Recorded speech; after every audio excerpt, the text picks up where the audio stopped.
আমি ফয়সাল করিম মাসুদ।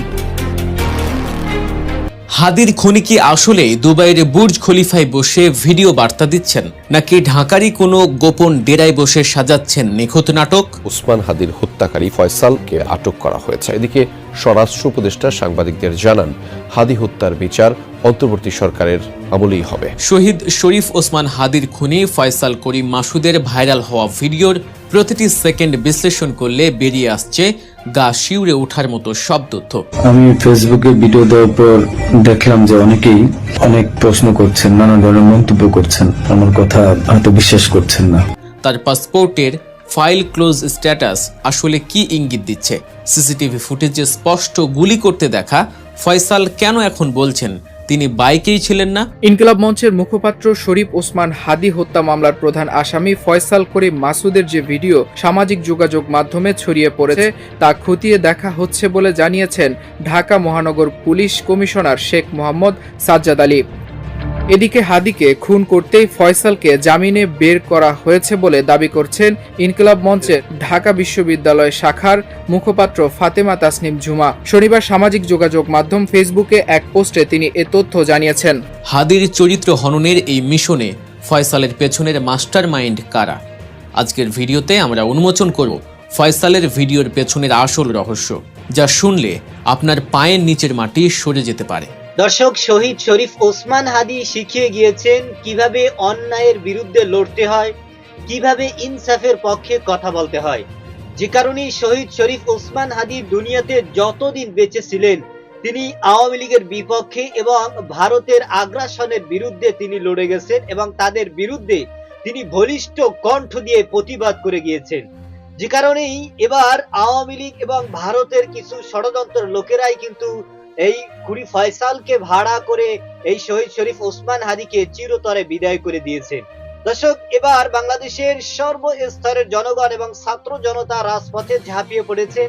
তাদের সকলের দাবি যে এই শহীদ শরীফ ওসমান হাদিকে যারা শেষ করে দিয়েছেন এবং এদের পিছনে যারা জড়িত তাদেরকে যদি অতি দ্রুত আইনের আওতায় এনে দিবালোকে প্রকাশ্যে সর্বোচ্চ শাস্তি দেওয়া না হয় ততক্ষণ পর্যন্ত আমাদের এই কর্মসূচি অব্যাহত থাকবে।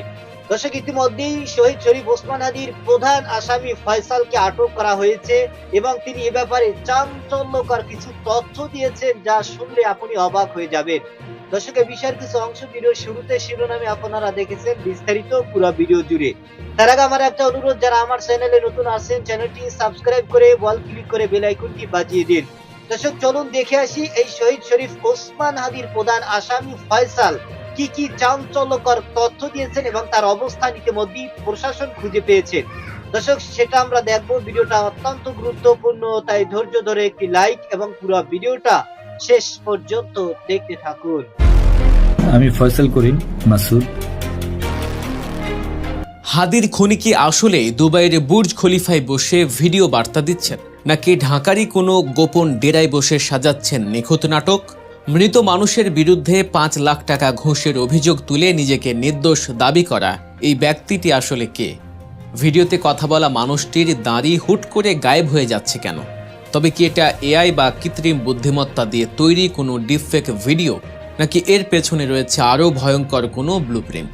শহীদ শরীফ ওসমান হাদির খুনি ফয়সাল করিম মাসুদের ভাইরাল হওয়া ভিডিওর প্রতিটি সেকেন্ড বিশ্লেষণ করলে বেরিয়ে আসছে গা শিউরে ওঠার মতো সব তথ্য। তার পাসপোর্টের ফাইল ক্লোজ স্ট্যাটাস আসলে কি ইঙ্গিত দিচ্ছে? সিসিটিভি ফুটেজে স্পষ্ট গুলি করতে দেখা ফয়সাল কেন এখন বলছেন তিনি বাইকেই ছিলেন না? হাদির চরিত্র হননের এই মিশনে ফয়সালের পেছনের মাস্টার মাইন্ড কারা? আজকের ভিডিওতে আমরা উন্মোচন করব ফয়সালের ভিডিওর পেছনের আসল রহস্য, যা শুনলে আপনার পায়ের নিচের মাটি সরে যেতে পারে। সারা দেশ যখন ইনকিলাব মঞ্চের মুখপাত্র শহীদ শরীফ ওসমান হাদি হত্যাকাণ্ডের বিচারে উত্তাল, ঠিক তখনই সোশ্যাল মিডিয়ায় ভেসে এলো এক অদ্ভুত ভিডিও বার্তা। ভিডিওর ওপাশে যিনি কথা বলছেন তিনি আর কেউ নন, হাদি হত্যাকাণ্ডের প্রধান অভিযুক্ত, নামকরা শুটার ফয়সাল করিম মাসুদ। পুলিশের খাতায় যিনি পলাতক, বিএসএফ যাকে খুঁজছে বলে দাবি করা হচ্ছে, সেই ফয়সাল দিব্যি ক্যামেরার সামনে এসে নিজেকে নির্দোষ দাবি করছেন। কিন্তু তার এই দাবির পেছনের সত্যতা কতটুকু? ফয়সাল তার ভিডিও বার্তায় দাবি করেছেন তিনি বর্তমানে দুবাইয়ের শারজাতে অবস্থান করছেন। নিজেকে তিনি একজন সফল ব্যবসায়ী হিসেবে পরিচয় দিয়েছেন এবং প্রমাণ হিসেবে দেখিয়েছেন তার বিপুল পরিমাণ ব্যাংক ট্রানজ্যাকশন এবং ভ্যাট ট্যাক্সের কাগজ। তার ভাষ্যমতে তার মতো একজন প্রতিষ্ঠিত ব্যবসায়ী কেন মানুষকে খুন করতে যাবে। তিনি দাবি করেছেন তাকে ফাঁসানো হয়েছে। তিনি সরাসরি আঙুল তুলেছেন কাউসার নামের এক ব্যক্তির দিকে। ফয়সালের দাবি এই কাউসারই তাকে হাদির সাথে পরিচয় করিয়ে দিয়েছিল এবং কাউসারকে ধরলেই নাকি আসল রহস্য বেরিয়ে আসবে। তিনি এমনকি তার বাবা, মা এবং স্ত্রীকে গ্রেফতারের ঘটনাকেও নাটক বলে অভিহিত করেছেন। কিন্তু ফয়সালের এই ভিডিও বার্তাটি সাধারণ মানুষের মনে সহানুভূতির বদলে জন্ম দিয়েছে হাজারো প্রশ্নের। বিশেষ করে ভিডিওর এক পর্যায়ে তিনি নিহত শরীফ ওসমান হাদির বিরুদ্ধে 5 লাখ টাকা ঘুষ নেয়ার যে অভিযোগ তুলেছেন তাতেই পরিষ্কার হয়ে গেছে তার আসল উদ্দেশ্য। একজন মৃত মানুষ যিনি নিজেকে ডিফেন্ড করতে বা প্রতিবাদ করতে ফিরে আসবেন না, তার বিরুদ্ধেই কিনা এমন জঘন্য অভিযোগ। এখন প্রশ্ন হলো, ফয়সাল কি সত্যি দুবাই আছেন নাকি এটা প্রশাসনের চোখে ধুলো দেওয়ার এক অভিনব কৌশল? অনুসন্ধানী সাংবাদিক এবং সাইবার ক্রাইম এক্সপার্টদের বিশ্লেষণ কিন্তু ফয়সালের দাবির পুরো উল্টো কথা বলছে। প্রথমত, ফয়সাল ভিডিওতে যে ই-ভিসার কাগজ বা দুবাইয়ে অবস্থানের প্রমাণ দেখানোর চেষ্টা করেছেন তার গভীরে গেলে বেরিয়ে আসে থলের বিড়াল। অনলাইনে তার ভিসা স্ট্যাটাস চেক করে দেখা গেছে সেখানে লেখা ফাইল স্ট্যাটাস ক্লোজ। এর মানে কি? এর মানে হলো হয় তিনি ওই ভিসায় দুবাইয়ে প্রবেশ করতে পারেননি অথবা তার ভিসা বাতিল হয়ে গেছে। এক্সপার্টদের মতে ফাইল ক্লোজ থাকার অর্থ হলো ফয়সাল সম্ভবত দেশে আছেন। তিনি দেশের কোনো নিরাপদ আশ্রয়ে বা সেফ হাউসে বসে দুবাইয়ের নাটক সাজাচ্ছেন। পুলিশ এবং বিএসএফ এর আগে জানিয়েছিল তার লোকেশন ভারতের মেঘালয়ে, কিন্তু পরবর্তীতে ভারতীয় পুলিশ তা নাকচ করে দেয়। এখন এই দুবাই তত্ত্ব যদি মিথ্যা হয় তবে বুঝতে হবে তাকে দেশের ভেতরেই কেউ ভিআইপি প্রোটেকশনে লুকিয়ে রেখেছে। ফয়সালের ভিডিওটি ভাইরাল হওয়ার পর নেটিজেনদের মধ্যে একটি তুমুল বিতর্ক শুরু হয়। ভিডিওর কিছু অংশে দেখা যায় কথা বলার সময় ফয়সালের মুখে দাড়ি অস্পষ্ট হয়ে যাচ্ছে বা গায়েব হয়ে যাচ্ছে। এটা দেখে অনেকেই দাবি করতে শুরু করেন যে এটি আসলে ফয়সাল নয়, বরং তার ছবি ব্যবহার করে এআই বা ডিপফেক প্রযুক্তির মাধ্যমে তৈরি করা একটি ভিডিও। অর্থাৎ খুনি ধরা ছোঁয়ার বাইরে আর প্রযুক্তি ব্যবহার করে বিভ্রান্তি ছড়ানো হচ্ছে। তবে ফরেনসিক অ্যানালাইসিস বা ভিডিও বিশ্লেষণের আধুনিক টুলসগুলো বলছে ভিন্ন কথা। দ্য ডিসেন্ট এবং একাধিক সাইবার এক্সপার্ট এই ভিডিওটিকে বিভিন্ন ডিটেকশন টুলের মাধ্যমে পরীক্ষা করেছেন। ফলাফল বলছে এটি কোনো এআই জেনারেটেড বা ডিপফেক ভিডিও নয়।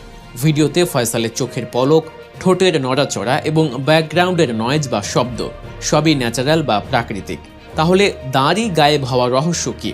এর উত্তর খুব সহজ। ভিডিওটি রেকর্ড করার সময় ফয়সাল মোবাইলের কোনো সস্তা বিউটি ফিল্টার বা ফেস ফিল্টার ব্যবহার করেছিলেন। সাধারণত কম আলোতে বা নির্দিষ্ট অ্যাঙ্গেলে নড়াচড়া করলে এই ধরনের ফিল্টারগুলো ঠিকমতো কাজ করে না বা গ্লিচ করে। একে বলা হয় ফিল্টার গ্লিচ। অর্থাৎ নিজেকে ফর্সা বা সুন্দর দেখাতে গিয়ে ফয়সাল যে ফিল্টার ব্যবহার করেছেন সেটাই তার দাড়ির এই ভুতুরে অবস্থার জন্য দায়ী। তাই নিশ্চিত থাকুন ভিডিওর ওপাশে লোকটি রক্ত মাংসের ফয়সালি, কোনো রোবট নয়। দর্শক, শহীদ শরীফ ওসমান হাদিকে যারা দুনিয়া থেকে শেষ করে দিয়েছেন তারা অনেকেই এখনো ধরাছোঁয়ার বাহিরে রয়েছে। তবে প্রশাসন ইতিমধ্যেই নড়ে চড়ে বসেছেন। এর পিছনে যারা কলকাঠি নেড়েছেন এবং এর পিছনে যাদের ইন্ধন রয়েছে, এর পিছনে যাদের পরামর্শ রয়েছে, আমরা সকলেই আশাবাদী যে অতি দ্রুত তাদেরকে আইনের আওতায় এনে সর্বোচ্চ শাস্তি দেওয়া হবে। আপনারা জানেন এই শহীদ শরীফ ওসমান হাদি তিনি ইনসাফের পক্ষে, সত্যের পক্ষে, ন্যায়ের পক্ষে সারা জীবন লড়ে গিয়েছেন এবং অন্যায়ের বিরুদ্ধে, দুর্নীতির বিরুদ্ধে, চাঁদাবাজির বিরুদ্ধে তার অ্যাকশন ছিল 100 এবং তিনি ভারতের আগ্রাসনের বিরুদ্ধে কথা বলেছেন, তিনি অন্যায়ের বিরুদ্ধে কথা বলেছেন, চাঁদাবাজির বিরুদ্ধে কথা বলেছেন। এজন্যই যারা অন্যায়কারী, যারা দুর্নীতিকারী এবং যারা ভারতের আগ্রাসনের সাথে জড়িত রয়েছে তারাই কিন্তু মূলত পরিকল্পনাভাবে, বিভিন্ন পরিকল্পিতভাবে কিন্তু এই শহীদ শরীফ ওসমান হাদিকে তারা দুনিয়া থেকে শেষ করে দিয়েছে। বাংলাদেশের সর্বস্তরের জনগণ এবং ছাত্র জনতা তারা রাজপথে ঝাঁপিয়ে পড়েছেন এবং তাদের সকলের দাবি যে এই শহীদ শরীফ ওসমান হাদিকে যারা বিদায় করে দিয়েছেন তাদেরকে যদি আইনের আওতায় এনে শাস্তি দেওয়া না হয় যতদিন তাদেরকে আইনের আওতায় এনে দিবালোকে প্রকাশ্যে শাস্তি দেওয়া না হবে, ততক্ষণ পর্যন্ত আমরা রাজপথে অব্যাহত থাকব এবং আমরা রাজপথ ছাড়ব না। দর্শক, শহীদ শরীফ ওসমান হাদির ইস্যুতে, তার ঘটনায় সারা বাংলাদেশ কিন্তু নিস্তব্ধ হয়ে গিয়েছিল এবং সকল মানুষই কিন্তু ব্যথায় ব্যথিত হয়ে গিয়েছে। কারণ এই শহীদ শরীফ ওসমান হাদির যেই বলিষ্ঠ কণ্ঠ ছিল, তার যে সাহসী প্রতিভা ছিল, সেই প্রতিভা, সেই কণ্ঠ চিরতরে কিছু দুর্নীতি, কিছু অপকর্মকারীরা বন্ধ করে দিয়েছে। যে কারণে বাংলাদেশের সর্বস্তরের মানুষের দাবি যে এই শরীফ ওসমান হাদিকে যারা শেষ করে দিয়েছে, তাদের যেন অতি দ্রুতই বিচার করা হয়। কারণ আপনারা গণমাধ্যমে দেখেছেন, শহীদ শরীফ ওসমান হাদি তিনি গণমাধ্যমে জানিয়ে দিয়েছেন যে আমার মতো হাদিকে যদি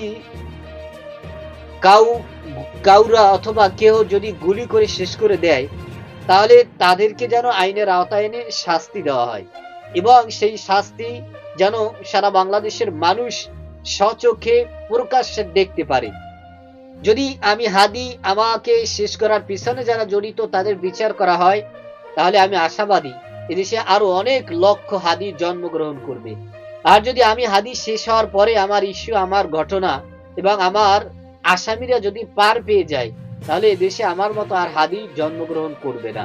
দর্শক, তার এই কথাকে কেন্দ্র করেই প্রশাসন ইতিমধ্যেই নড়ে চড়ে বসেছে এবং ইতিমধ্যেই এই শহীদ শরীফ ওসমান হাদির প্রধান আসামির লোকেশন খুঁজে পেয়েছেন প্রশাসন এবং আমরা আশাবাদী অতি দ্রুতই তাকে আইনের আওতায় এনে এরপরে শাস্তি দিয়ে দেশের মানুষকে বুঝিয়ে দেওয়া হবে যে অন্যায়ের কোনো ছাড় নেই এবং দুর্নীতির সাথে যারা জড়িত তাদের কোনো বিন্দু মাত্র ছাড় নেই। তাদের সর্বোচ্চ শাস্তি ফাঁসি বাংলার জমিনেই প্রকাশ্যে দিবালোকে হবে। দর্শক, এ বিষয়ে আপনার কোনো মতামত থাকলে সেটা আমাদের কমেন্ট সেকশন অবশ্যই জানাবেন। আজ এ পর্যন্তই। সুস্থ থাকবেন, ভালো থাকবেন। দেখা হবে আগামী কোনো ভিডিওতে, কথা হবে নতুন কোনো বিষয় নিয়ে। সে পর্যন্ত ভালো থাকবেন। ধন্যবাদ।